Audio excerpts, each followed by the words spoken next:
Now, the next thing that I want to bring up in connection with the alchemical tradition is to try to orient what, basically, alchemy stood for. Generally and broadly, we know what it meant. We know that by transmutation was implied regeneration. We also know that the symbolism of alchemy was exact. Why? Because it was based upon an exact science, chemistry. We also realize that as we go into it, that perhaps the nearest parallel that we can find to it in our common experience in the modern world is yoga.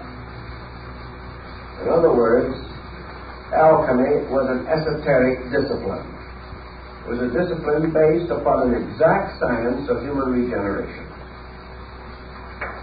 Now, just as in almost all of the exact sciences of antiquity, it is assumed that the keys were lost, and that therefore the mystery of the cult or sect is no longer to be found. This I question very greatly.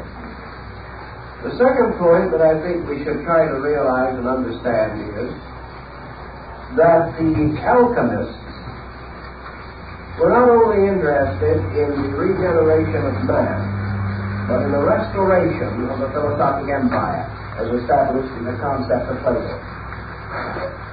This restoration of the philosophic empire was to be undertaken by a broad political program.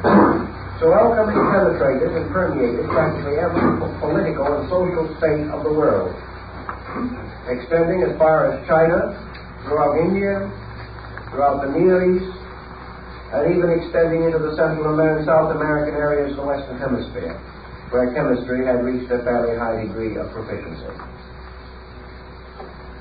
Around the alchemical speculation, as it is, we have developed a great number of overtones. And these overtones can best be understood by reference perhaps to some of the alchemists themselves. Following this list, and only using approved members of the Becker group, the aristocrats of the order, we find, for example, that certain alchemists are more reliable, more careful, and obviously more informed than others. Among the best and greatest informed of these adept alchemists was Raymond Lully. Another one highly proficient and skilled was Bacillus Valentinus, monk of St. Benedict. A third very highly efficient one was George Ripley, the English chemist. And then fourth, equally at least recognized and remembered for his important contributions to the subject, was Michael Sendivogius. These were among the great names in alchemy. Therefore, when we read them, taking a work such as the Triumphant Chariot of Antimonium by Basil Valentine, we come always upon lines like this: Woe, woe, woe unto the gold makers. And another line in Ripley which says that whoever believes that the transmutation of physical metals is the end of alchemy is a fool.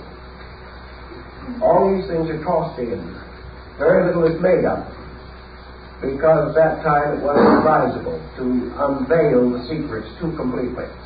But the alchemists themselves have left in their published and outer writings irrefutable proof that they were not to be considered merely as chemists, that they were to be considered as the instruments of a secret purpose and art, and that this art they had inherited or brought down from a remote antiquity.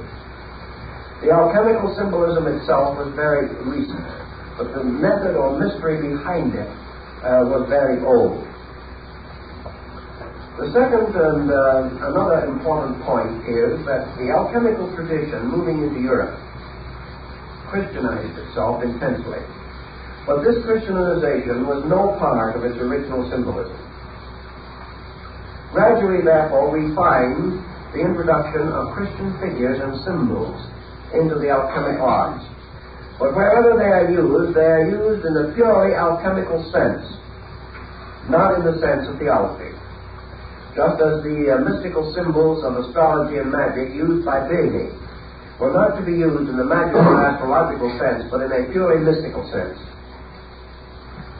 a matter which has been of considerable concern to students of the subject.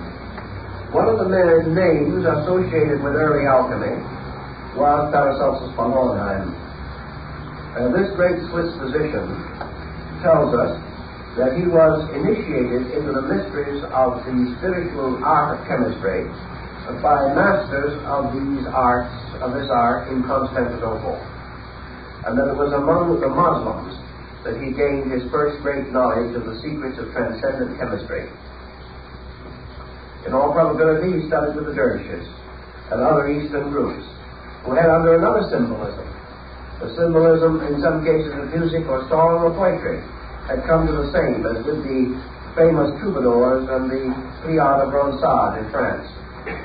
All of these groups were bound together. Dante's Inferno was not intended to be a literal description of the netherworld.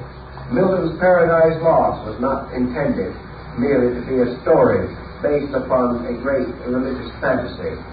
These things were tied together. They were part of a pattern. And if you had the key, you could unlock the pattern. If you did not have the key, it remained hopelessly a mystery to you. But to possess the key was to have a knowledge of the transcendental arts and all that they imply in the system of alchemical speculation.